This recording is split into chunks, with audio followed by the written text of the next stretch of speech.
Manila, He does this and in front of other you know what I mean? I'm totally doing it in front of other Filipinos so that they go like, why are they here? Oh, hey, they have a gummies here. Oh my god. Oh my god.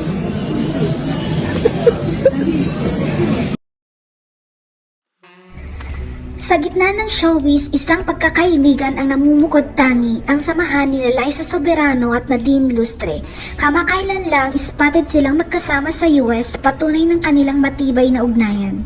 Nagsimula ang kanilang pagkakaibigan sa likod ng kamera sa pamamagitan ng mga advokasya at mutual na suporta. Sa kabila ng hindi madalas na pagsasama sa proyekto, naging matatag ang kanilang samahan. Kamakailan, nakitang magkasama ang dalawa sa isang grocery store sa Riohon. Ang kanilang bonding moments ay nagpapakita ng tunay na koneksyon sa isa't isa. Ilang fans ang nagbahagi ng mga photos at videos sa Instagram. Palaging nagbibigay ng suporta si Liza kay Nadine, tulad ng pag-promote ng kanyang visual album na Wildest Dreams. Si Nadine naman ay naging guest sa podcast ni Liza kung saan tinalakay nila ang mental health. Sa kabila ng mga hamon sa industriya, nananatiling magtatag ang kanilang pagkakaibigan. Ang pagkakaibigan ni Liza Soberano at Nadine Lustre ay isang inspirasyon sa marami.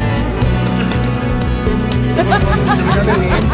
I'm totally doing it in front of other Filipinos so that they go like, why are they here?